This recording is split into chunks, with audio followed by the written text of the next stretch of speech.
Assalamualaikum warahmatullahi wabarakatuh. Alhamdulillahirobbilalamin. Tidak lupa tentunya kita mengucapkan rasa puji syukur kepada Allah Subhanahu wa taala yang telah memberikan kita kesehatan dan kesempatan sehingga kita dapat mengikuti perkuliahan pada pertemuan ini.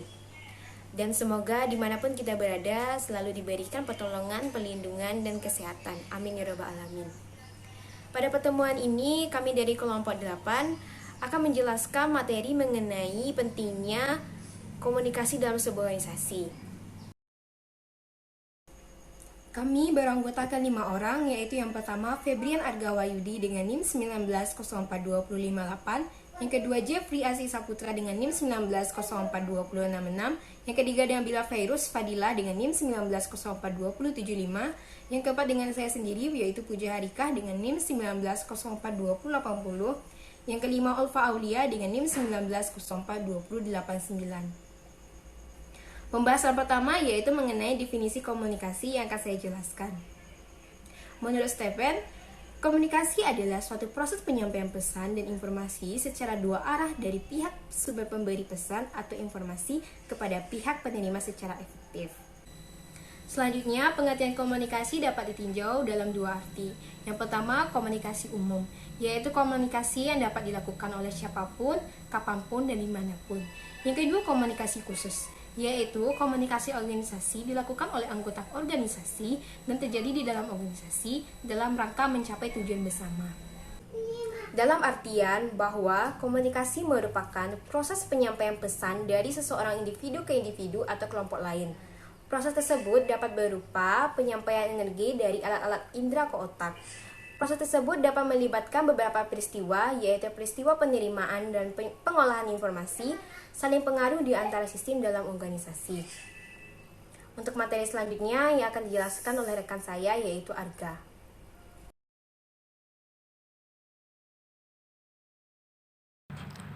Bismillah, baik, saya Febrian Argawahyudi akan menjelaskan mengenai materi fungsi komunikasi dan proses komunikasi. Yang pertama, kita masuk pada pembahasan fungsi komunikasi. Menurut Rudolf Everdeber, komunikasi mempunyai dua fungsi, yaitu fungsi sosial dan fungsi pengambilan keputusan. Fungsi sosial, yakni untuk tujuan kesenangan, untuk menunjukkan ikatan dengan orang lain, membangun dan memelihara hubungan. Yang kedua, fungsi pengambilan keputusan, yakni memutuskan untuk melakukan atau tidak melakukan sesuatu pada saat tertentu.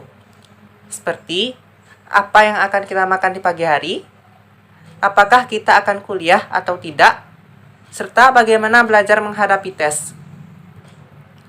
Dalam Senjata 1999, organisasi komunikasi mempunyai 4 fungsi sebagaimana berikut. Yang pertama, fungsi informatif. Yang kedua, fungsi regulatif. Yang ketiga, fungsi persuasif. Dan yang keempat, fungsi integratif. Fungsi informatif, yaitu organisasi dilihat sebagai suatu sistem pemrosesan informasi di mana seluruh anggota organisasi berharap bisa memperoleh informasi yang lebih banyak, lebih baik, dan tepat waktu. Dengan informasi yang didapatkan, anggota organisasi dapat melaksanakan pekerjaannya secara lebih pasti. Yang kedua, fungsi regulatif. Fungsi regulatif berkaitan dengan peraturan-peraturan yang ada pada suatu organisasi.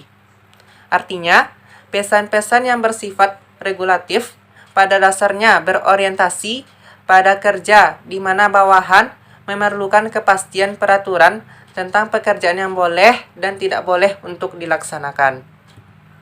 Yang ketiga, fungsi persuasif. Pimpinan yang lebih memilih mempersuasi bawahannya daripada memberikan perintah, karena sebuah pekerjaan yang dilakukan secara sukarela akan menghasilkan kepedulian yang lebih besar dibandingkan ketika pimpinan memperlihatkan kekuasaan dan kewenangannya terhadap karyawan. Yang keempat, fungsi integratif. Komunikasi yang memungkinkan karyawan dapat menjalani tugas dan pekerjaan dengan baik, itu yang dimaksud dengan fungsi integratif. ada dua saluran komunikasi yang dapat mewujudkan fungsi integratif tersebut, yaitu komunikasi formal dan komunikasi informal. Selanjutnya kita akan masuk pada pembahasan proses komunikasi.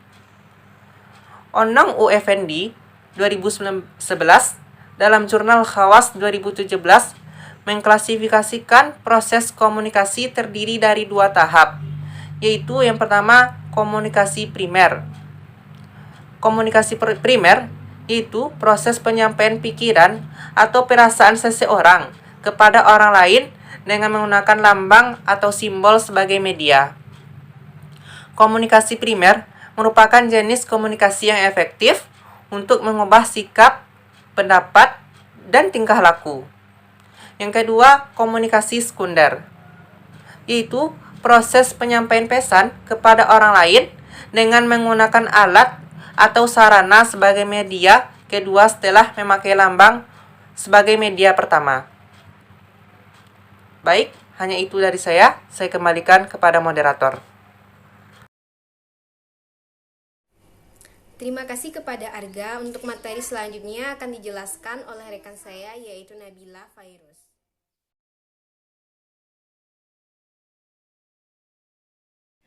Baiklah, terima kasih kepada moderator. Materi selanjutnya mengenai sumber-sumber distorsi.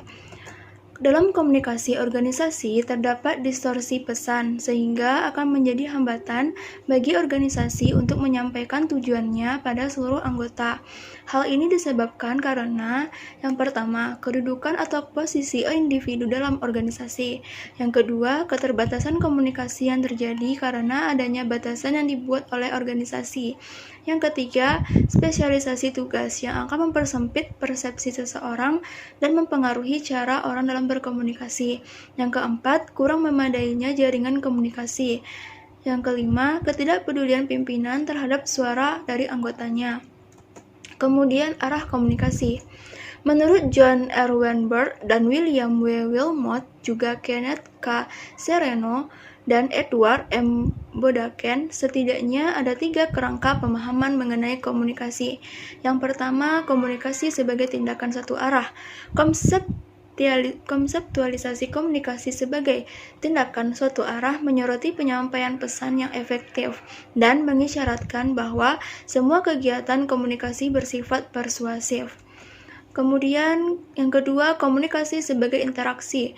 Komunikasi bersifat kooperatif, yakni pengiriman dan penerimaan sama-sama bertanggung jawab terhadap dampak dan efektivitas komunikasi yang terjadi. Yang ketiga, komunikasi sebagai transaksi. Dalam komunikasi transaksional, komunikasi dianggap telah berlangsung bila seseorang telah menafsirkan perilaku orang lain, baik perilaku verbal maupun perilaku non-verbal. Kemudian formal dan informal network. Yang pertama, komunikasi formal. Komunikasi formal adalah suatu komunikasi yang didasarkan pada sistem atau hierarki dari suatu organisasi, di mana biasanya akan menunjukkan posisi seseorang dalam organisasi tersebut. Yang kemudian, komunikasi formal bersifat struktural dan banyak dijalankan dalam situasi resmi. Yang kedua, komunikasi informal. Komunikasi informal merupakan suatu proses komunikasi yang berjalan tanpa memperdulikan hierarki suatu organisasi. Komunikasi informal tidak bersifat struktural dan dapat dijalankan kapan saja dan bagaimana tanpa memperhatikan posisi seseorang dalam organisasi. Sekian dari saya kembalikan kepada moderator. Terima kasih kepada Nabila. Untuk materi selanjutnya, yaitu akan dijelaskan oleh Ulfa Aulia.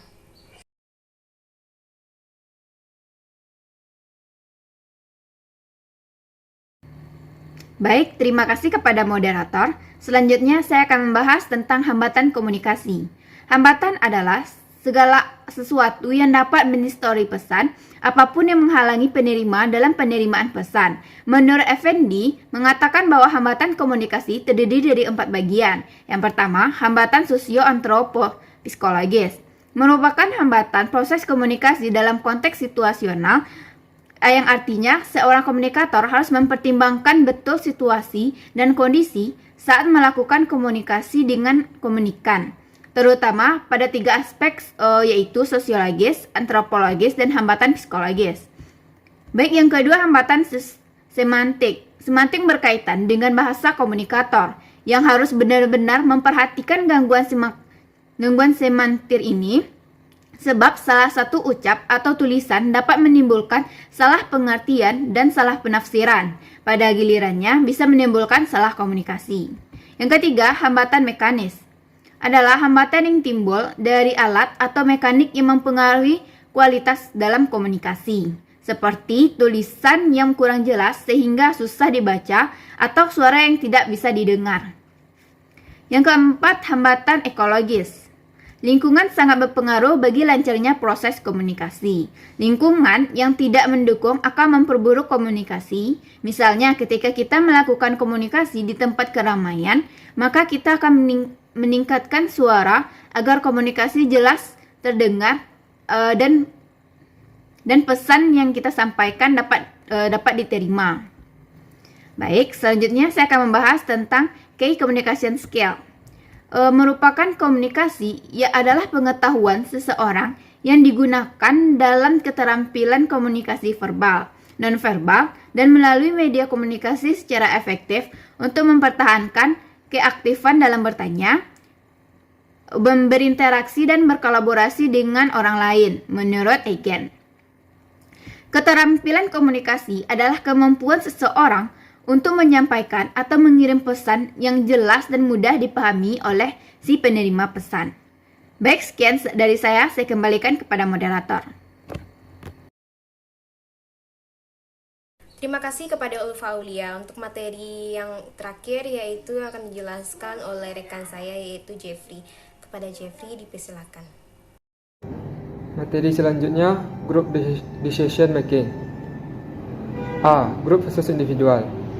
Perbandingan antara keputusan individu dengan kelompok memerlukan kriteria seperti 1. Akurasi keputusan, 2. Kreativitas, 3. Komitmen dan penerimaan, 4. Waktu dan biaya. 1. Akurasi keputusan. Pada umumnya, keputusan kelompok lebih akurat dari keputusan individu, akan tetapi untuk masalah-masalah tertentu saja. Dalam perusahaan misalnya, keputusan kelompok akan lebih unggul dari keputusan individu dalam hal pengembangan produk baru, karena keputusan ini memerlukan informasi dari berbagai departemen fungsional dalam perusahaan. Suatu keputusan akan lebih efektif dilakukan oleh individu, misalnya pada sebuah masalah yang berkaitan dengan perhitungan yang kompleks seperti pengendalian inventory, analisis cost benefit, dan sejenisnya. 2. Kreativitas. Proses pengambilan keputusan individu menimbulkan kreativitas yang lebih tinggi dari keputusan kelompok. Hasil studi menunjukkan bahwa dalam pengambilan keputusan kelompok ada kecenderungan menurunnya kreativitas. 3. Komitmen dan penerimaan. Proses pengambilan keputusan kelompok cenderung memiliki komitmen dan penerimaan. Mereka akan merasa lebih terikat dan loyal terhadap keputusan tersebut dan mau mengorbankan waktu dan tenaganya demi suksesnya pelaksanaan dari keputusan tersebut. 4. Waktu dan biaya. Pengambilan keputusan kelompok memakan waktu yang cukup banyak. Bila keputusan tersebut disertai dengan adanya konflik, maka seringkali keputusan tersebut tidak dapat dicapai. B. Group think dan group save. Group think merupakan proses pengambilan keputusan yang terjadi pada kelompok yang sangat kohesif, di mana anggota-anggota berusaha mempertahankan konsensus kelompok sehingga kemampuan kritisnya tidak efektif lagi. Selanjutnya, group save. Pergeseran keputusan individu kelompok dikenal dengan The Risk Save Phenomena atau RSP. Wallach et al. Dalam Routledge dan Harald 1994 menyatakan bahwa pergeseran keputusan terjadi karena tidak ada seorang pun yang bertanggung jawab atas keputusan kelompok. Sekian dari saya. Dari beberapa penjelasan yang telah diberikan oleh rekan-rekan saya tadi, dapat kita ambil kesimpulan bahwa komunikasi adalah suatu aktivitas penyampaian informasi, baik itu pesan, ide, ataupun gagasan dari satu pihak ke pihak lain. Melalui komunikasi yang baik akan timbul suatu hubungan yang harmonis antar manusia. Karena pada hakikatnya manusia adalah makhluk sosial yang tidak dapat bertahan hidup sendiri. Suatu organisasi tidak dapat terlepas dari proses komunikasi organisasi. Komunikasi organisasi sangat berhubungan dengan fungsi-fungsi yang ada termasuk disiplin kerja pegawai. Ini diartikan bahwa disiplin kerja pegawai dipengaruhi oleh komunikasi organisasi. Itulah beberapa pembahasan yang dapat kami jelaskan dan kami paparkan mengenai pentingnya komunikasi dalam sebuah organisasi. Saya selaku moderator dan perwakilan dari kelompok 8 memohon maaf apabila terdapat kekurangan, kesalahan kata atau pengucapan dalam menyampaikan materi ini.